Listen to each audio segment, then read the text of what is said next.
Estamos para TV Conclusión con el abogado y doctor Miguel Carrillo Báscari, quien es integrante del Centro de Estudios Belgranianos de Rosario, fue presidente, bien digo, perdón, director del Monumento Nacional a la Bandera e integra también el Instituto Belgraniano a nivel nacional. Exactamente. Bueno, en el marco justamente de que se acerca ya la fecha de la conmemoración del 20 de junio de la insignia patria, sí es importante revalorizarlo y recordarlo y volverlo a estudiar desde otros puntos de vista. Buenas tardes, ¿cómo le va, doctor? Bueno, realmente muy contento de poder estar acá compartiendo un rato con vos y con los oyentes. Bien, 20 de junio es una fecha doble, una efeméride doble, porque se celebra la creación o el Día de la Bandera como concepto de identidad de nuestro pueblo y al mismo tiempo se conmemora el fallecimiento del general Belgrano. Entonces, esos dobles significados se concilian en la persona del creador de la bandera, ¿no? Un verdadero estadista, un hombre que trascendió su espíritu a través de las realizaciones, una persona que en su origen estudió como abogado, después fue funcionario de la corona, un probo funcionario, trató de generar todo un proyecto de desarrollo De en el desarrollo Río de la en las Plata. economías regionales, ¿no? En esa época. Sí. Sí, en absoluto. También con el seguro, también la apertura de pasos hacia Chile, el fomento de la navegación, de la educación, y a su vez también tiene una faceta como militar, como diplomático y como un verdadero hombre público. A lo largo de su vida evidenció una coherencia entre su pensamiento y su acción. Yo creo que es un test que muchos de nuestros hombres públicos de la actualidad no podrían superarlo, porque miramos un archivo, cualquier archivo, y vemos que el funcionario, la funcionaria, en el año 1990 dijo una cosa, en el año 2005 dijo otra, y ahora nos quieren decir otra, y encima piden que lo votemos. Digamos esto, que no son consecuentes con sus ideas, ¿no? Que hay un dicho entre el periodismo que dice que el archivo mata al político. Exactamente, nadie resiste un buen archivo. Yo creo que Belgrano lo resistiría, porque él fue coherente desde su juventud y si bien fue cambiando las ideas acorde a la evolución de las circunstancias y de los tiempos, de sus estudios y de las opciones de vida que iba tomando, podemos decir que la principal virtud de él fue la coherencia entre pensamiento y acción. Que no es poco. Coherencia entre pensamiento y acción. Recordemos, bueno, a Manuel Belgrano como participante, o sea, una de las piezas fundamentales de lo que fueron una de las invasiones inglesas, en ese tiempo con el virrey Sobremonte, que se terminó escapando. Después también, luego de la Revolución de Mayo y luego de la independencia de 1916, empiezan los procesos independistas. Mira, hablaste de las invasiones inglesas. Él era un funcionario fundamental en aquel momento, era secretario de lo que nosotros llamaríamos la Bolsa de Comercio, que era estatal en aquel entonces, ¿no? Manejaba todo lo que fuera el comercio del Río de la Plata. Y él no prestó juramento a los ingleses que habían dominado Buenos Aires. Con una excusa se fue al Paraguay y además se llevó el sello del consulado para impedir que se legalizara la acción del ocupante. En cambio, otros funcionarios que estaban con él juraron fidelidad a la corona inglesa. Claro. E incluso muchos que después los tenemos conceptuados en la iglesia, en la historia como patriotas. Respecto a la Revolución de Mayo, fue de los primeros en enterarse y hasta tal punto llegó su participación que durante el cabildo abierto que generó allí la deposición del virrey, el nombramiento de la primera junta, todos los llamados chisperos, o sea, los militantes más enfervorizados del grupo patriota, estaban pendientes de su mano, porque si él dejaba caer el pañuelo que tenía en su mano, entonces era la señal para que rompieran el cabildo y desarmaran la asamblea. Después llegó a decir en un momento dado que empeñaba su palabra de caballero, que si el virrey no había renunciado en unas horas, él mismo lo iba a derribar por la ventana, lo iba a tirar por la ventana. Entonces, no es un hombre de gabinete como se piensa, es un verdadero hombre de acción, si bien tenía tiempo, por ejemplo, entre campaña y campaña, para redactar escritos, para difundir las ideas, las nuevas ideas. Tengamos en cuenta que era una sociedad muy conservadora y que él venía de Europa con todo el progresismo que había adquirido al ver los procesos sociales allí y al estudiar a los autores que fundamentaban esas modificaciones. Fundamentalmente en Francia, ¿no? Todo lo que fue la Revolución Francesa. Pero sí. También había autores españoles que eran, podemos decir desde la perspectiva del tiempo, revolucionarios en sus ideas y que ponían en jaque la autoridad real. Después, con el tiempo, digamos, él como que fue además de abogado, bueno, bien ha dicho que participó en las economías, se puede decir que además de un estadista fue un economista.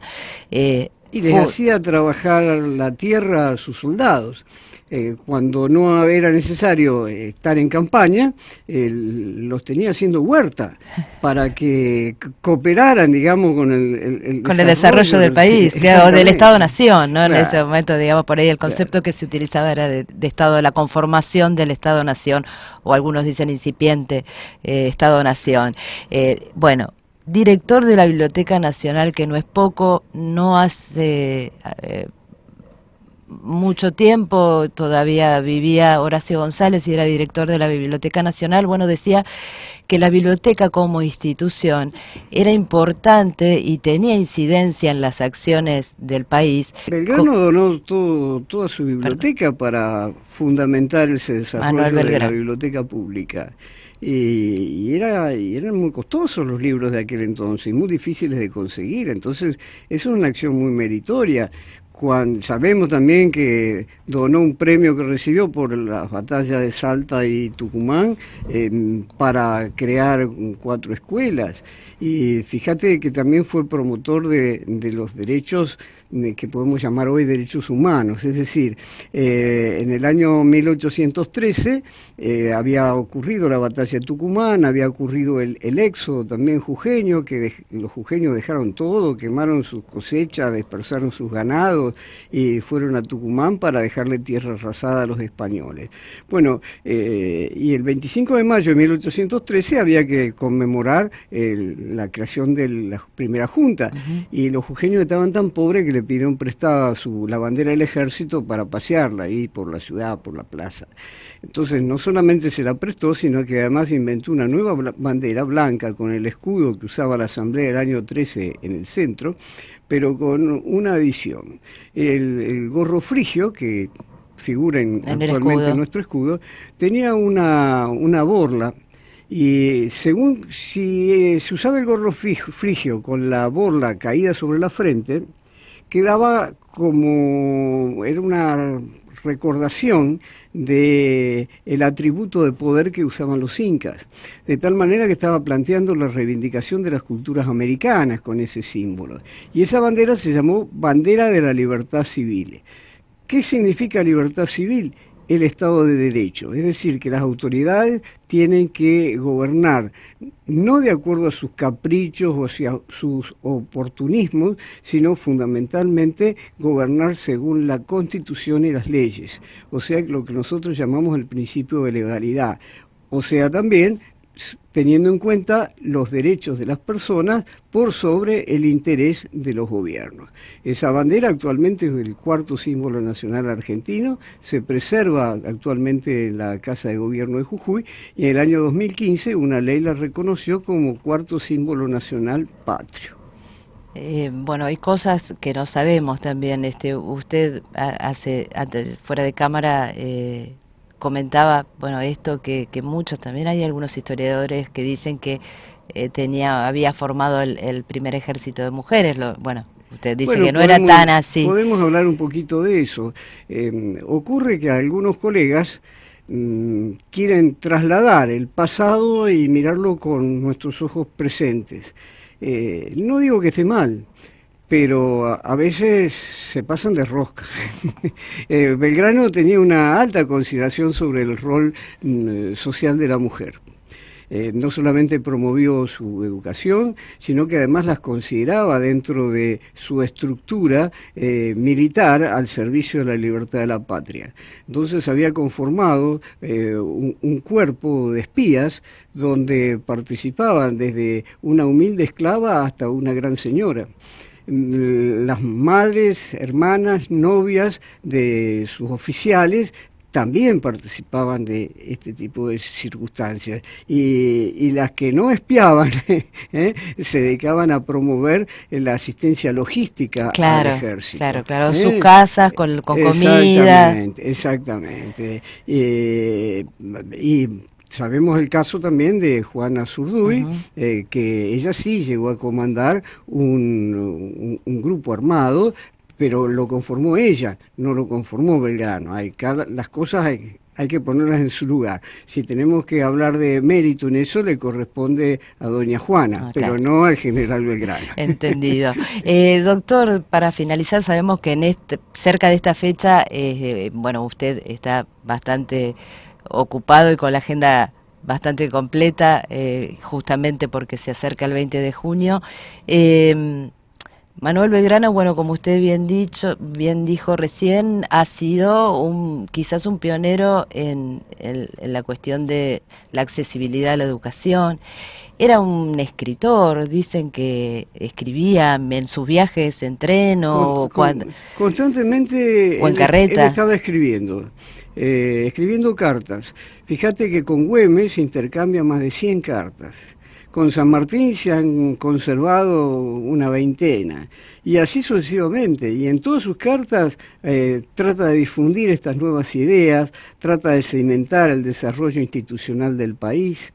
Y una cosa importante es que en estos días que un poco el patriotismo se exacerba, en la Asociación de Empleados de Comercio, hay una invitación muy especial. Nos han facilitado el espacio para que el Centro de Estudios Belgranianos de Rosario, siglo XXI, venga aquí y en la biblioteca desarrollen conversatorios. Estos conversatorios implica el desarrollo de un tema. Yo voy a hablar el próximo 27 de junio a partir de las 19. Que cae día martes 27 de junio. Reitero acá en Corrientes 450, sobre el 25 de mayo de 1898, que precisamente es el día en que se puso la piedra fundamental del monumento a la bandera. Por decisión del pueblo de Rosario, ese día se concretó la colocación de la piedra fundamental y bueno, y todas las connotaciones vinculadas con el general Belgrano y su vínculo con Rosario, que lo inspiró para crear la bandera aquel 27 de febrero de 1812. Esto es de acceso libre y gratuito, e invito a los que pueden estar oyendo, mirando, especialmente a los afiliados de la asociación, para que participen y después que tenga estas palabras que te estoy contando, bueno, puede participar el resto de los presentes haciendo sus aportes para incentivar la cultura belgraniana. Finalmente sorteamos algunas publicaciones, libros históricos que hacen referencia a Belgrano y su tiempo. Todo es gratuito. Sí, allí estaremos. Entonces recordamos para esta invitación el conversatorio 27. El 27, martes 27 de junio, en la Asociación Empleados de Comercio, Corrientes 450, a cargo del doctor Miguel Carrillo Báscari, quien, bueno, va a ser una charla participativa, una vez que exponga, como bien dijo, quien quiera va a poder hacer su aporte o su inquietud. Preguntas, lo que sea. Sí, como estas cosas, ¿no?, que quedan en el aire. Digo, bueno, sí, se dice de Belgrano que había puesto un ejército conformado por mujeres, y encima con un número exacto de 120 mujeres, y bueno, en realidad no las regenteaba, sino que sí era un impulsor de la participación de la mujer en la vida militar y activa del Estado-Nación. Y muchas cosas más, ¿no? Bueno, tema medioambiental y demás, se puede decir que, como dijimos al principio, que era un hombre completo, hablaba más de 5 idiomas, era una personalidad muy afectiva, dicen que un poco ingenuo políticamente, pero eso precisamente por la pasión que ponía en sus cosas, ¿no? Entonces, en su objetivo. Sí, pero era reconocido verdaderamente por aquel entonces y bueno, sacrificó todo, 50 años. Con 50 años fallece. Muy joven. A los 40 fue que empezó a desarrollar esa vida pública, como revolucionario, como militar, como estadista. Un hombre verdaderamente completo, quizás si hubiera vivido un poco más, perdió su salud en las campañas militares. Exacto. Hubiera sido otra historia. Bueno, para finalizar, doctor, no lo queremos demorar más tiempo. Hoy pasan los años y se van viendo cosas en la sociedad, por supuesto en Rosario, la jura de la bandera de los niños, todo, cerca de la fecha, en el monumento. Este actor que bueno ya se ha hecho famoso representándolo, a Belgrano, son cosas muy fuertes, ¿no?, que pasan. Bueno, la emoción que implica la promesa a la bandera en el monumento la vemos especialmente reflejada, no tanto en los niños, sino en los padres y en los docentes. Vos sabés, la gente grande que participa, se le caen los lagrimones. Los chicos lo viven como una fiesta, como una experiencia más dentro de su niñez, pero los grandes que visualizan, claro, tienen sentido de lo que implica esa promesa, se enternecen al ver a sus hijos, nietos, tíos, alumnos, y es muy lindo, llena el alma, y a uno lo hace augurar de que nuestro país, pese a las difíciles circunstancias, va a poder seguir adelante, porque tengamos en cuenta los problemas que había en la Argentina de 1810, 1820, eran infinitamente superiores a los nuestros. Y lo llevaron adelante con muchos menos medios. Sí, hay quien dice, esas eran verdaderas grietas, esas las que se sucedían, los enfrentamientos y las discusiones, esas eran las discusiones en las que no estabas de acuerdo y sacaban... Además se jugaban la vida. Claro, exactamente, en una discusión se jugaba la vida. Bueno, muchísimas gracias, doctor. Así pasó por conclusión el doctor Miguel Carrillo Báscari, integrante del Centro de Estudios Belgranianos de Rosario, en el marco del 20 de junio de la celebración de la insignia patria en la Argentina. Muchísimas gracias, doctor. Muchas gracias, Graciana, felicitaciones y a conjunción.